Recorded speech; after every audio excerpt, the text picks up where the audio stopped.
वृषमार्गाग्रेसरम् पापहृत्पादब्जम्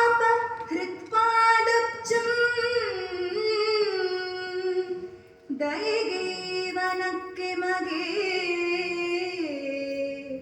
मुक्तिश्री सुखवाप्तियम्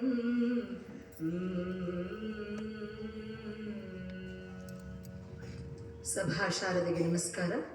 ತಮಗೆಲ್ಲ ತಿಳಿದಿರುವ ಹಾಗೆ ಇಂದಿನ ಕಾವ್ಯ ಭಾಗ ಆದಿಕವಿ ಮಹಾಕವಿ ಪಂಪನ ಆದಿಪುರಾಣ. ನಮ್ಮ ಕನ್ನಡ ಸಾಹಿತ್ಯದಲ್ಲಿ ಸಿಕ್ಕಂಥ ಪ್ರಪ್ರಥಮ ಕೃತಿ ಅಂದರೆ ಪಂಪನದೇ. ಒಂದು ಆದಿಪುರಾಣ ಮತ್ತಿನ್ನೊಂದು ವಿಕ್ರಮಾರ್ಜುನ ವಿಜಯ. ಆದಿಪುರಾಣದಲ್ಲಿ ಆತ ಜಿನಾಗಮವನ್ನು ಹೇಳಿದ್ರೆ, ವಿಕ್ರಮಾರ್ಜುನ ವಿಜಯದಲ್ಲಿ ಆತ ಲೌಕಿಕವನ್ನು ಹೇಳ್ತಾನೆ. ಅವನ ಕಾಲ ಸುಮಾರು 900 ಕ್ರಿಸ್ತ ಶಕ 941. ನಮ್ಮ ಮಂಜೇಶ್ವರದ ಗೋವಿಂದ ಪೈ ಹೇಳುವ ಹಾಗೆ ಅಕ್ಟೋಬರ್ 16ನೇ ತಾರೀಕು ಭಾನುವಾರ ಅಂತ ಅವರು ಕಾಲವನ್ನು ನಿರ್ಣಯಿಸಿದ್ದಾರೆ. ಅವನ ಪೂರ್ವಜರೆಲ್ಲರೂ ಜನ್ಮತಃ ಬ್ರಾಹ್ಮಣರಾಗಿದ್ದು, ಕೆಲವು ಕಾರಣಗಳಿಂದ ಅವರು ಜೈನ ಮತಕ್ಕೆ ಅವರು ತಮ್ಮನ್ನು ತಾವೇ ಒಳಪಡಿಸ್ಕೋತಾರೆ. ಜೈನ ಮತದ ಬಹು ಪ್ರಖ್ಯಾತಾವಲಂಬಿಯಾಗಿರುವಂತಹ ಪಂಪನ ಈ ಕಾವ್ಯದಲ್ಲಿ ನಮಗೆ ವೈರಾಗ್ಯದ ಪರಾಕಾಷ್ಠೆ ಸಿಗುತ್ತೆ ಹೋಗ್ತಾ ಹೋಗ್ತಾ. ಇಂದಿನ ಪ್ರಾರ್ಥನಾ ಪದ್ಯದಲ್ಲೂ ನಾವು ಗಮನಿಸೋ ಹಾಗೆ ಆದಿಬ್ರಹ್ಮನನ್ನ ಪ್ರಾರ್ಥನೆ ಮಾಡ್ತಾನೆ ಮಹಾಕವಿ ಪಂಪ. ಶ್ರೀ ದೇವೇಂದ್ರ ಮುನಿ ಅಂತ ಹೇಳಿದ್ರೆ ಪಂಪನ ಗುರು. ಈ ಕಾವ್ಯದ ಒಂದು ಪ್ರಾರಂಭವನ್ನೇ ತನ್ನ ಗುರುವಿನ ಪಾದಪದ್ಮಗಳಿಗೆ ನಮಸ್ಕಾರ ಮಾಡ್ತಾ, ಹಾಗೆ ಆದಿಬ್ರಹ್ಮನು ಕೂಡ ಎಲ್ಲರಿಗೂ ಸನ್ಮಂಗಳವನ್ನು ಉಂಟು ಮಾಡಲಿ, ಹಾಗೂ ಅನಿವಾರ್ಯವಾದಂಥ ಮತ್ತು ನಾವು ನೆಸೆಸರಿ ಇವಿಲ್ ಅಂತ ಹೇಳ್ತೀವಿ ಇಂಗ್ಲೀಷ್ನಲ್ಲಿ, ನಮಗೆ ಬೇಡ ಅಂತ ಹೇಳಿದ್ರು ಬರುವಂಥ ಈ ಸಂಸಾರ ಭಾರವನ್ನು ನಿರ್ವಹಿಸಲು ಅದರಿಂದ ಮುಕ್ತಿಯನ್ನು ಪಡೆಯೋದಕ್ಕೆ ವೃಷ ಮಾರ್ಗಾಗ್ರೇಸರ ಅಂತ ಹೇಳಿದ್ರೆ ಕರ್ಮ ಮಾರ್ಗಾಗ್ರೇಸರನಾದಂಥ ಕರ್ಮವನ್ನು ನಿರ್ವರ್ತಿಸುವಂಥ ಒಳ್ಳೆಯ ಮಾರ್ಗದಲ್ಲಿರ್ತಕ್ಕಂಥ ಆದಿಬ್ರಹ್ಮನು ಒಳ್ಳೆಯದನ್ನು ಮಾಡಲಿ ಅಂತ ಹೇಳ್ತಾ ಅವನು ಕೇಳ್ತಾನೆ, ಮುಕ್ತಿಶ್ರೀಯನ್ನು ಕೊಡಲಿ ಅಂತ ಹೇಳಿ. ನಾವು ಕುಮಾರವ್ಯಾಸ ಭಾರತವನ್ನು ನೋಡಿದಾಗ ನಾವು ಅಲ್ಲಿನ ಮಂಗಳ ಪದ್ಯ ಕಾವುದು ಆನತ ಜನವ ಗದುಗಿನ ವೀರನಾರಾಯಣ ಅಂತ ಹೇಳ್ತೀವಿ. ಹಾಗೆ ಬೇರೆ ಯಾವುದಾದ್ರೂ ತಗೊಂಡ್ರೆ ಮಾಳ್ಗೆ ಯಮಗೆ ಮಂಗಳವ ಅಂತ ಹೇಳ್ತಾರೆ ಕವಿ. ಆದರೆ ಇದೊಂದು ಕಾವ್ಯದಲ್ಲಿ ಮಾತ್ರ ನಾವು ಗಮನಿಸೋದು ಏನು ಅಂತ ಹೇಳಿದ್ರೆ, ಕವಿ ಹೇಳ್ತಾನೆ, ಮುಕ್ತಿ ಶ್ರೀಯನ್ನು ನಮಗೆ ಕೊಡು, ನಮಗೆ ಈ ಸಂಸಾರ ಬೇಡ, ನಮಗೆ ಮುಕ್ತಿಯನ್ನು ಕೊಡು ಅಂತ ಕೇಳ್ಕೊಳ್ತಾನೆ. ಇದು ಯಾವ ರೀತಿಯಲ್ಲಿ ಈ ಕಾವ್ಯದ ಈ ಪ್ರಾರಂಭದಲ್ಲೇ ಪಂಪ ಬಹುಶಃ ಆ 36-39 ವರ್ಷಗಳ ಕಾಲಮಾನದಲ್ಲಿ ಅವನು ಬಹುಶಃ ವೈರಾಗ್ಯದ ತುತ್ತ ತುದಿಯನ್ನು ಮುಟ್ಟುಬಿಟ್ಟಿದ್ದ. ಅವನ ಆ ವೈರಾಗ್ಯದ ರೂಪವೇ ನಮಗೆ ಇಲ್ಲಿ ಕಾಣಿಸುತ್ತೆ. ಮತ್ತು ಕಥಾಭಾಗಕ್ಕೆ ಸಮಯವನ್ನು ಆಧಾರವಾಗಿ ಇಟ್ಕೊಂಡು ನೇರವಾಗಿ ಕಥಾಭಾಗಕ್ಕೆ ನಾನು ಪ್ರವೇಶ ಮಾಡ್ತೇನೆ. ಬಹುಶಃ ಈ ಕಥಾಭಾಗ ಬಂದಾಗ 23 ತೀರ್ಥಂಕರರು ಆಗಿ ಹೋಗಿ 24ನೇ ತೀರ್ಥಂಕರರ ಒಂದು ಕಾಲ ನಡೀತಾ ಇರುತ್ತೆ. ಆದಿದೇವ ಅಥವಾ ಆದಿಬ್ರಹ್ಮ ಅಂದರೆ ಮೊದಲನೆಯ ತೀರ್ಥಂಕರ ಅಂತ ಅವರ ಜೈನ ಒಂದು ಪರಂಪರೆಯಲ್ಲಿ ಅವರು ಭಾವಿಸ್ತಾರೆ. ಆ ಪುರು ಪರಮೇಶನಿಗೆ 102 ಜನ ಗಂಡು ಮಕ್ಕಳು. ಅದರಲ್ಲಿ ಒಬ್ಬ ಭಾರತ, ಇನ್ನೊಬ್ಬ ಬಾಹುಬಲಿ, ಇನ್ನು 100 ಜನರ ಹೆಸರು ನಮಗೆ ಈ ಕಾವ್ಯದಲ್ಲಿ ಅಷ್ಟಾಗಿ ಸಿಕ್ಕಿಲ್ಲ. ಇದಕ್ಕೆ ಸ್ವಲ್ಪ ಹಿನ್ನೆಲೆ ಗಮನಿಸಿದಾಗ, ಒಮ್ಮೆ ಯಾವುದೋ ಒಂದು ಸಂದರ್ಭದಲ್ಲಿ ನಾಟ್ಯದ ಸಮಯದಲ್ಲಿ ಆ ನೀಲಾಂಜನೆ ಅವಳು ಸಾಯುವಂಥ ಒಂದು ಸ್ಥಿತಿಯನ್ನು ನೋಡಿದಂಥ ಆ ಪುರು ಪರಮೇಶ್ವರನಿಗೆ ಅರ್ಥ ಆಗುತ್ತೆ, ನಾನು ಅನುಭವಿಸ್ತಾ ಇರ್ತಕ್ಕಂಥ ಈ ರಾಜ್ಯ ಕೋಶ ಯಾವುದೂ ಪ್ರಯೋಜನ ಇಲ್ಲ, ಇದೆಲ್ಲ ಶೂನ್ಯಕ್ಕೆ ಸಮಾನ ಅಂತ ತೀರ್ಮಾನಿಸಿ ಆತ ತನ್ನ ಇಡೀ ರಾಜ್ಯವನ್ನು ತನ್ನ ಮಕ್ಕಳಿಗೆ ಸಮವಾಗಿ ಹಂಚಿಕೊಟ್ಟು ಬಿಡ್ತಾನೆ. ಭರತನಿಗೆ ಪೌದನಪುರ ಸಿಕ್ಕುತ್ತೆ, ಭರತನಿಗೆ ಅಯೋಧ್ಯಾಪುರ ಸಿಕ್ಕುತ್ತೆ, ಬಾಹುಬಲಿಗೆ ಪೌದನಪುರ ಸಿಕ್ಕತ್ತೆ. ಮಿಕ್ಕ ಭೂಮಿಗಳನ್ನು ತನ್ನ 100 ಕುಮಾರರಿಗೂ ಹಂಚಿ ತಾನು ಸಮವಸರಣಕ್ಕೆ ಹೊರಟು ಹೋಗ್ತಾನೆ. ಸಮವಸರಣ ಅಂತ ಹೇಳಿದ್ರೆ ಈ ಜೈನ ಮುನಿಗಳ ಧ್ಯಾನಕ್ಕೆ ತಪಸ್ಸಿಗಾಗಿ ಕಟ್ಟಲ್ಪಟ್ಟಿರುವಂಥ ಒಂದು ವಿಶೇಷವಾದಂಥ ಧ್ಯಾನ ಮಂಟಪ ಅದು. ಈ ಥರ ಆತ ತನ್ನ ತಪಸ್ಸನ್ನು ಪ್ರವೇಶ ಮಾಡಿದ ಮೇಲೆ ಈ ನಾವು ತೆಗೆದುಕೊಂಡಿರ್ತಕ್ಕಂಥ ಈ ಪಂಪಭಾಸ ಆದಿಪುರಾಣದ ಚತುರ್ದಶಾಶ್ವಾಸ ಪ್ರಾರಂಭವಾಗುತ್ತೆ. ಈ ಕಥೆ ಪ್ರಾರಂಭವಾಗುವಾಗ ಆತ ಸಮವಸರಣಕ್ಕೆ ಹೋಗಿದ್ದಾನೆ. 102 ಮಕ್ಕಳು ತಮಗೆ ನೀಡಲ್ಪಟ್ಟಂತಹ ರಾಜ್ಯಗಳಲ್ಲಿ ಸುಖವಾಗಿ ಸಮೃದ್ಧಿಯಾಗಿ ರಾಜ್ಯವನ್ನು ಆಳಿಕೊಂಡು ಅವರು ಇದ್ದಾರೆ. ಇದ್ದಕ್ಕಿದ್ದಂತೆ ಒಂದು ದಿವಸ ಈ ಭರತನ ಆಯುಧಾಗಾರದಲ್ಲಿ ಒಂದು ಚಕ್ರರತ್ನ ಉದಯಿಸಿಬಿಡುತ್ತೆ. ಆ ಚಕ್ರರತ್ನ ಅಂದ್ರೆ ಏನು ಅಂತ ಹೇಳಿದ್ರೆ ಅದು ಆಯುಧ ವಿಶೇಷ. ಅದು ಹೆಸರೇ ಹೇಳುತ್ತೆ ಚಕ್ರಗಳಲ್ಲಿ ರತ್ನ ಅಂತ ಹೇಳಿ. ಅದಕ್ಕೆ ಇದರೇ ಇರೋದಿಲ್ಲ, ಎಲ್ಲ ಶತ್ರುಗಳನ್ನು ನಿಗ್ರಹಿಸಬಲ್ಲದಂಥ ಒಂದು ರತ್ನ ಅದು.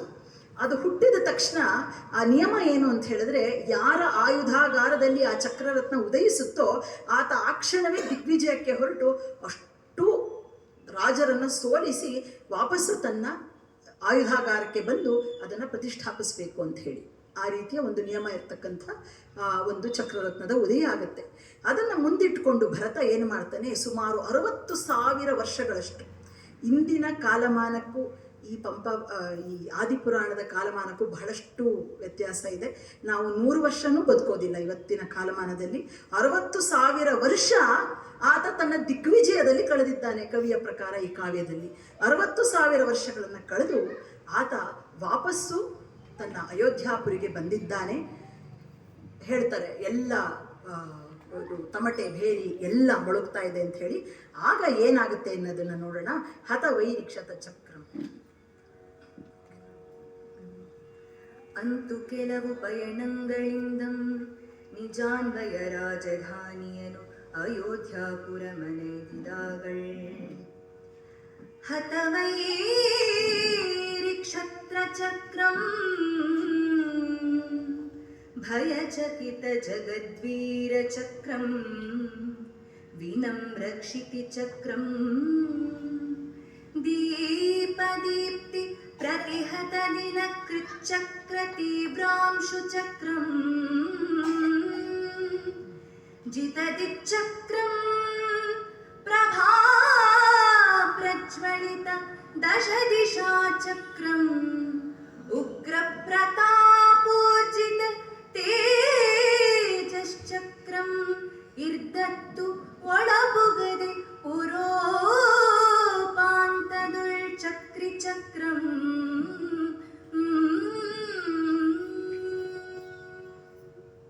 ಅಯೋಧ್ಯಾಪುರಿಯ ರಾಜಗೋಪುರವನ್ನು ಇನ್ನೇನು ಭರತ ಮತ್ತು ಚಕ್ರರತ್ನ ಪ್ರವೇಶಿಸಬೇಕು, ಅದರಲ್ಲಿ ಆ ಸಮಯದಲ್ಲಿ ಚಕ್ರರತ್ನ ಒಳಗಡೆ ಹೋಗದಲ್ಲೇ ಬಾಗಿಲಲ್ಲಿ ನಿಂತು ಬಿಡ್ತು.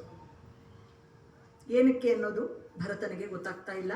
ಹೇಳ್ತಾನೆ ಕವಿ, ಅನಂತ ವೈರಿಗಳನ್ನು ಕೊಂದು ತನ್ನ ಒಂದು ಪ್ರಭೆಯಿಂದ ವೀರರ ಸಮೂಹವನ್ನು ಭ್ರಾಂತರನ್ನಾಗಿ ಮಾಡಿ ಇಡೀ ಭೂಮಿಯನ್ನೆಲ್ಲ ಆಜ್ಞಾವಿಧೇಯರನ್ನಾಗಿ ವಾಚೋವಿಧೇಯರನ್ನಾಗಿ ಮಾಡಿಕೊಂಡು ದೀಪಗಳ ಪ್ರಕಾಶವನ್ನೆಲ್ಲ ಕತ್ತಲನ್ನಾಗಿ ಮಾಡಿ ಸೂರ್ಯಮಂಡಲಕ್ಕಿಂತ ಪ್ರಭಾವಿಯಾದ ತನ್ನ ಕಿರಣಗಳಿಂದ ಹೊತ್ತೂ ದಿಕ್ಕಿನ ಎಷ್ಟೆಷ್ಟು ಪ್ರಕಾಶಗಳಿವೆ, ಜ್ಯೋತಿಗಳಿವೆ ಅಷ್ಟನ್ನು ಉಡುಗಿಸಿ ತನಗೆ ಎದರಿಲ್ಲ ಅನ್ನಿಸ್ಕೊಂಡಂತಹ ಚಕ್ರರತ್ನ ಯಾಕೆ ಹೀಗೆ ನಿಂತು ಹೋಯಿತು?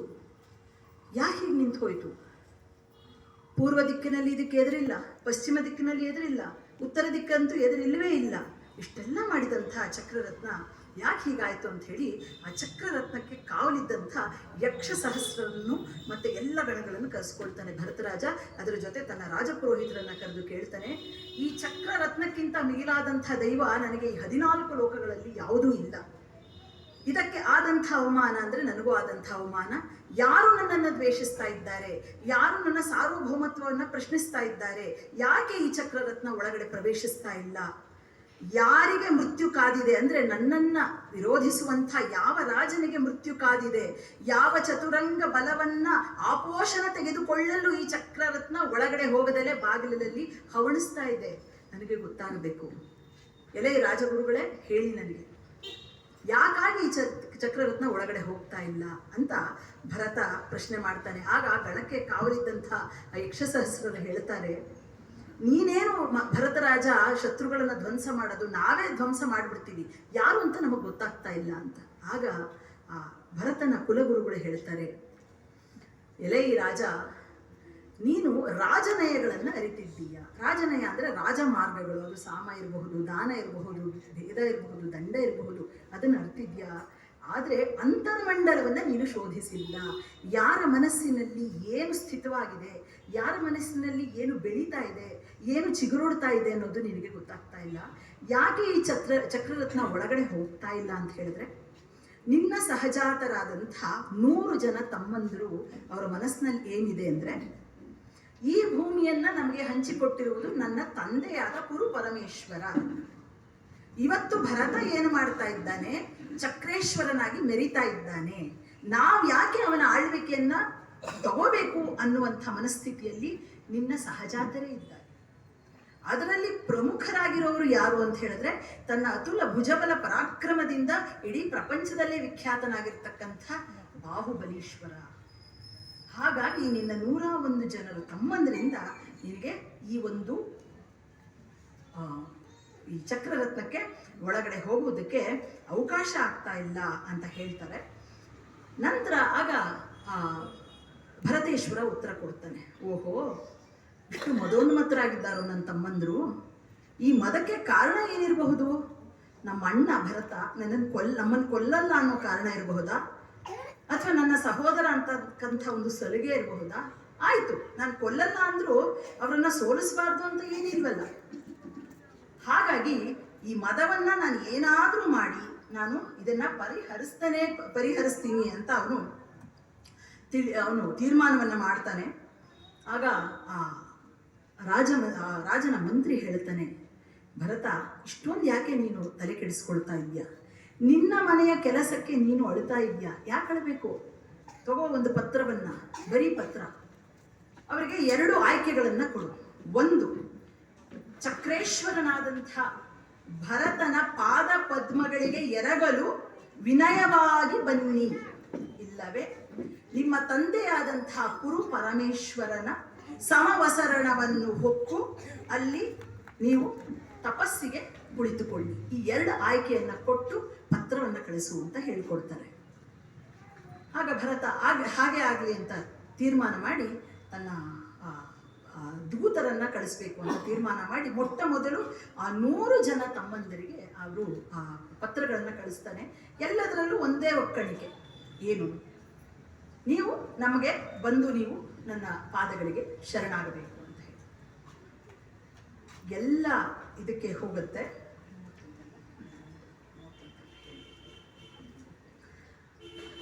ಆಗ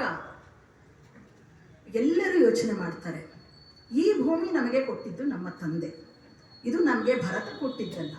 ಇವತ್ತು ಇವನು ಬಂದು ಚಕ್ರನ ಉದಯವಾಯಿತು ಅಂತ ಮಾತ್ರಕ್ಕೆ ನಮ್ಮ ತಲೆಯ ಮೇಲೆ ಕತ್ತಿಯನ್ನು ಕೊರೆದು ಬಲವಂತವಾಗಿ ನಮ್ಮನ್ನ ಅಡಿಗೆರಗುವಂತ ನಮ್ಮ ಮೇಲೆ ಬಲವಂತವನ್ನ ಹೇರ್ತಾ ಇದ್ದಾನೆ. ಇದಕ್ಕೆ ಯಾವ ಕಾರಣಕ್ಕೂ ನಾವು ಒಡಂಬಡುವುದಿಲ್ಲ ಅಂತ ತೀರ್ಮಾನ ಮಾಡಿ ಈ ಭೂಮಿ ನಮಗೆ ಹೊಟ್ಟಿನ ಹೊರಗೆ ಎಳೆ ಅಂತ ಹೇಳ್ತಾರೆ.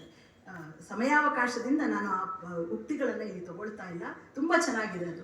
ಹೊಟ್ಟಿನ ಹೊರಗೆ ಎಳೆ ಭೂಮಿ ಇದು ಅಂತ ಹೇಳ್ತಾರೆ. ಅಂದರೆ ಈ ನಮ್ಮ ತೌಡು ಅಂತ ಹೇಳ್ತೀವಲ್ಲ, ಪ್ರಾಣಿಗಳಿಗೆ ಹಾಕುವಂಥ ತೌಡಿಗೆ ಸಮಾನ ಈ ಭೂಮಿ, ನಮಗೆ ಬೇಡ ಅಂತ ಹೇಳಿ 100 ಜನ ಕೂಡ ತಮ್ಮ ರಾಜ್ಯಗಳನ್ನು ತ್ಯಾಗ ಮಾಡಿ ಸುವರ್ಣ ಪರ್ವತದ ಹಾಗೆ ಒಬ್ಬೊಬ್ಬರು ಒಂದೊಂದು ಚಿನ್ನದ ಪರ್ವತದ ಹಾಗೆ ಅವರ ತಲೆ ಮೇಲಿರ್ತಕ್ಕಂತಹ ಕಿರೀಟಗಳು ಬಹಳ ಶೋಭಿಸುವಂತೆ ಆ 100 ಜನ ಸಮವಸರಣವನ್ನು ಹೊಕ್ಕಿಬಿಡ್ತಾರೆ.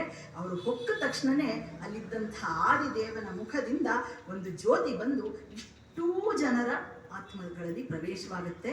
ಅವರಲ್ಲಿ ಕೈ ಮುಗಿದು ಕೇಳ್ಕೊತಾರೆ, ಸ್ವಾಮಿ ಪುರು ಪರಮೇಶನೇ, ನೀವು ಕೊಟ್ಟಂತಹ ಭೂಮಿಯನ್ನು ನಾವು ಆಳ್ತಾ ಇದ್ರೆ ನಮ್ಮಣ್ಣನಾದಂಥ ಭರತ ಬಂದು ಈ ರೀತಿ ನಮಗೆ ತೊಂದರೆಯನ್ನು ಕೊಟ್ಟ. ಹಾಗಾಗಿ ಭರತನೇ ನಮ್ಮ ಕಾಲುಗಳ ಅಡಿಯಲ್ಲಿ ಬಂದು ಬಿದ್ದು ಕ್ಷಮೆ ಕೇಳುವಂಥ ತಪಸ್ಸನ್ನು ಮಾಡುವಂಥ ಶಕ್ತಿಯನ್ನು ನೀವು ನಮಗೆ ಕೊಡಿ ಅಂತ ಹೇಳ್ತಾರೆ. ಅಂದರೆ ನಮಗೆ ಬಾಹುಬಲ ಕೇಳಲ್ಲ, ಅವರು ಆ ತಪೋಬಲವನ್ನು ತಮ್ಮ ತಂದೆಯಲ್ಲಿ ಕೇಳ್ಕೊತಾರೆ. ಹೀಗೆ 100 ಜನ ತಮ್ಮಂದಿರು ತಮ್ಮ ರಾಜ್ಯವನ್ನು ತ್ಯಾಗ ಮಾಡ್ತಾರೆ. ಆದರೆ ಭರತೇಶ್ವರನಿಗೆ ಒಡಂಬಡುವುದಿಲ್ಲ. ಈ ಸುದ್ದಿಯನ್ನು ಕೇಳಿದಂತಹ ಭರತನಿಗೆ ಆಶ್ಚರ್ಯ ಆಗುತ್ತೆ. ಆಹಾ, ಕುಲಧರ ಪರ್ವತಗಳು ಅಂತ ಹೇಳ್ತಾರೆ. ಇಕ್ಷ್ವಾಕು ವಂಶದಲ್ಲಿ ಚಂದ್ರನಂತೆ ಹೊಳೆಯುತ್ತಿರುವಂಥ ನನ್ನ 100 ಜನ ತಮ್ಮಂದರು ತಮ್ಮ ಕುಲಧರ ಪರ್ವತಗಳನ್ನು ಕೀರ್ತಿ ಶಿಖರಕ್ಕೆ ಕೊಂಡೊಯ್ಯುವಂಥ ಕೆಲಸ ಮಾಡಿದ್ದಾರೆ. ಅಣ್ಣನಾದ ನನಗೆ ಒಡಂಬಡದೆ ಅವರು ಈ ಒಂದು ರಾಜ್ಯವನ್ನೇ ತ್ಯಾಗ ಮಾಡಿ ನನಗೆ ಬುದ್ಧಿ ಹೇಳುವಷ್ಟು ದೊಡ್ಡವರಾಗಿದ್ದಾರೆ ಅಂತ ಶಭಾಷ್ ಅಂತ ಅವನು ತನ್ನ ಮನಸ್ಸಿನಲ್ಲಿ ಹೇಳ್ಕೊಳ್ತಾನೆ. ನಂತರ ಇನ್ನೊಂದು ಯೋಚನೆ ಶುರುವಾಗುತ್ತೆ. ಆಯಿತು, 100 ಜನ ತಮ್ಮಂದ್ರೇನೋ ತ್ಯಾಗ ಮಾಡಿದ್ರು, ಇನ್ನೂ ಒಬ್ಬ ಇದ್ದಾನೆ, ಅವನೇ ಸಮಸ್ಯೆ. ಯಾರವನು? ಭುಜಬಲಿಯಾದಂಥ ಬಾಹುಬಲೀಶ್ವರ. ಯಾವ ರೀತಿ ಸೂರ್ಯಕಾಂತ ಶಿಲೆ ಸೂರ್ಯನ ಎದುರಲ್ಲಿ ಕರಗಿ ಕರಗಿ ಕರಗಿ ಆ ತೇಜವನ್ನು ಸಹಿಸದಲೆ ಕರಗಿ ಕರಗಿ ಹೊತ್ತುಕೊಂಡು ಉರಿಯುತ್ತೆ, ಆ ರೀತಿ ನನ್ನ ಹೆಸರು ಹೇಳಿದ್ರೆ ಅವನು ಉರಿದು ಹೋಗ್ತಾನೆ. ಅಂಥವನನ್ನು ನಾನು ಹೇಗೆ ಮಣಿಸುವುದು ಅಂದಾಗ ಮತ್ತೆ ಅವರಿಗೆ ಒಂದು ಇದನ್ನ ಕೊಡ್ತಾರೆ. ಯಾರು? ಅವರ ರಾಜಪುರೋಹಿತರೇ ಒಂದು ಇದನ್ನ ಕೊಡ್ತಾರೆ. ಏನಂದರೆ ನೀನು ಒಂದು ಓಲೆಯನ್ನು ಮತ್ತೆ ಬಾಹುಬಲಿಗೆ ಕಳಿಸು ಅಂತ ಹೇಳಿ. ಆಗ ಭರತ ಯೋಚನೆ ಮಾಡ್ತಾನೆ, ನಾನು ಬರೀ ಪತ್ರವನ್ನು ಕಳಿಸಿದಾಗ 100 ಜನ ತಮ್ಮಂದರು ರಾಜ್ಯವನ್ನು ತ್ಯಾಗ ಮಾಡಿಬಿಟ್ರು, ಇವನನ್ನು ಆ ರೀತಿ ನಾನು ಸಮೀಪಿಸೋದಿಲ್ಲ. ಈತನಿಗೆ ರತ್ನಾಭರಣಗಳನ್ನು ಉಡುಗೊರೆಯಾಗಿ ಕೊಟ್ಟು ಅದರ ಜೊತೆ ನನ್ನ ಭಿನ್ನವತ್ತಳೆಯನ್ನು ಕಳಿಸ್ತೇನೆ. ನಾವು ಹೇಳ್ತೀವಲ್ಲ, ಸ್ವಲ್ಪ ಮಸಾಜ್ ಮಾಡೋದು ಅಥವಾ ಸ್ವಲ್ಪ ಪಾಲಿಷ್ ಮಾಡೋದು, ಆ ರೀತಿಯಲ್ಲಿ. ಯಾಕೆ ಅಂದರೆ ಭರತನಿಗೆ ಬಾಹುಬಲಿಯ ಶೌರ್ಯದ ಬಗ್ಗೆ ಭಯವಿದೆ. ಅವನು ತಿರುಗಿ ಬಿದ್ದರೆ ನಾನು ನಿಂತ್ಕೊಳ್ಳಲ್ಲ ಅನ್ನೋ ಪ್ರಜ್ಞೆ ಇದೆ. ಹಾಗಾಗಿ ಅವನಿಗೆ ಕಳಿಸ್ತಾನೆ. ಆ ಮಹಾಸಂಧಿ ವಿಗ್ರಹಿ ಅಂತಕ್ಕಂಥವನು ಬಾಹುಬಲಿಯ ದೂತ, ಹಾಗೆ ಮಹತ್ತರ ಅಂತಕ್ಕಂಥವನು ಭರತನ ದೂತ. ಸತ್ಕುಲ ಪ್ರಸೂತನಾಗಿದ್ದು ಎಲ್ಲ ರಾಜಮಾರ್ಗಗಳಲ್ಲೂ ನಿಪುಣನಾಗಿ, ವಯೋವೃದ್ಧನಾಗಿ, ಸುಂದರನಾಗಿ, ಚಾಣಾಕ್ಷನಾಗಿ, ಎದುರು ಮಾತನಾಡದೆ ಎಲ್ಲ ಕೊಂಕು ಮಾತುಗಳನ್ನು ಆಡಬಲ್ಲಂಥ, ಎಲ್ಲವನ್ನೂ ಗ್ರಹಿಸಬಲ್ಲಂಥ ಮಹಾಪಂಡಿತನಾದಂಥ ಮಹತ್ತರ ಅಂತಕ್ಕಂಥ ದೂತನ ಹತ್ತಿರ ತನ್ನ ಆ ರತ್ನಾಭರಣದ ಉಡುಗೊರೆಗಳನ್ನು ಮತ್ತು ಒಂದು ತನ್ನ ಭಿನ್ನವತ್ತಳೆ ಇರ್ತಕ್ಕಂಥ ರತ್ನ ಕರಂಡಕವನ್ನು, ಕರಂಡಕ ಅಂದರೆ ಒಂದು ಪೆಟ್ಟಿಗೆ ಅಂತ ನಾವು ಅನ್ಕೋಬಹುದು, ಅವೆರಡನ್ನ ಕೊಟ್ಟು ಕಳಿಸ್ತಾನೆ. ಅವನು ಹಲವಾರು ಪ್ರಯಾಣಗಳನ್ನು ಮಾಡಿ ಈ ಅಯೋಧ್ಯೆಯಿಂದ ಹೊರಟು ಪೌದನಪುರಕ್ಕೆ ಬರ್ತಾನೆ. ಅವನು ದಾರಿಲಿ ನೋಡ್ತಾನೆ, ಬರಬೇಕಾದ್ರೆ ವಿಶಾಲ ಸಾಗರದಂಥ ಆನೆಗಳ ಹಿಂಡು, ವಿಶಾಲವಾದಂಥ ಕೆಂಪು ಬಣ್ಣದ ಕುದುರೆಗಳ ಹಿಂಡು, ಸಾಮಂತ ರಾಜರು, ಕಾಲಾಳುಗಳು, ಇವನ್ನೆಲ್ಲ ನೋಡಿ ಅಬ್ಬಬ್ಬ ಎಷ್ಟು ಚೆನ್ನಾಗಿದೆಯಪ್ಪ, ಈ ಅಯೋಧ್ಯೆಗಿನ್ನ ಈ ಪೌದನಪುರಿಯೇ ಚೆನ್ನಾಗಿದೆ ಅಂತ ಹೇಳ್ತಾರೆ. ನಂತರ ಆಸ್ಥಾನದಲ್ಲಿ ಹೋಗಿ ಅದನ್ನು ಸಮರ್ಪಿಸಿದಾಗ, ನಮಸ್ಕಾರ ಮಾಡಿ ಸಮರ್ಪಿಸಿದಾಗ ಅವನನ್ನು ಕೂಡಿಸ್ಬಿಟ್ಟು, ಮಹತ್ತರನನ್ನು ಕೂಡಿಸಿ ಮಹಾಸಂಧಿ ವಿಗ್ರಹಿ ಓದ್ತಾನೆ. ಇದೆ ಏನು ಅಂತ ಹೇಳಿದ್ರೆ ಇದೇ ಒಕ್ಕಣಿಕೆಯನ್ನು ಓದ್ತಾನೆ. ಅವನು ಏನು ಓದ್ತಾನೆ ಅನ್ನೋದನ್ನು ನಾವು ಮುಂದಿನ ಒಂದು ಪದ್ಯದಲ್ಲಿ ನೋಡೋಣ.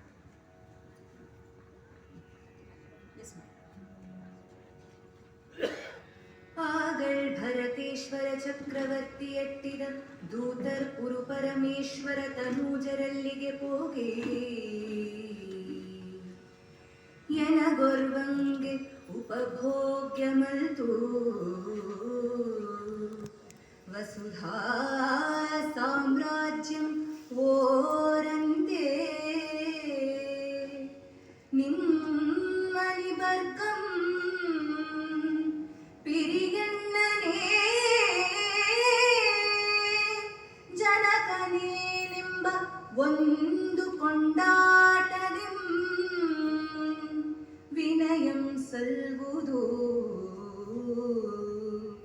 ತಾಮು ಮಾಮು ಒಡನಿರ್ಪಂ ಬರ್ಪುದೆಂಬ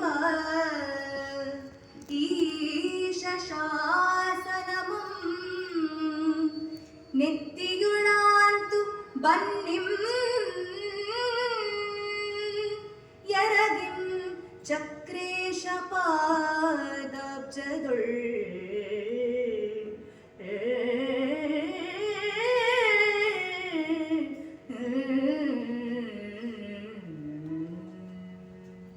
ಪಿರಿಯಣ್ಣ ಏನು, ದೊಡ್ಡಣ್ಣ ಏನು, ತಂದೆ ಏನು, ಇಬ್ಬರು ಸಮಾನರು ಅಂತಕ್ಕಂಥ ಒಂದು ಒಳ್ಳೆಯ ಭಾವನೆಯನ್ನು ಇಟ್ಕೊಂಡು ವಿನಯ ಭಾವದಲ್ಲಿ ನನಗೆ ಎರಗಲು ಬನ್ನಿ ಅಂತ ಹೇಳೋದು ಆ ಪತ್ರದ ಒಕ್ಕಣಿಕೆ. ಮುಂದುವರೆದು ಆ ಪುರುತನೆಯರು ಏನು ಹೇಳ್ತಾರೆ ಅನ್ನೋದನ್ನ ಕೂಡ ಕವಿ ತುಂಬ ಸರಳವಾಗಿ ಹೇಳ್ತಾನೆ. ಎಂದು ನುಡಿದ ದೂತನ ನುಡಿಯುಮಂ ರಾಜಾದೇಶ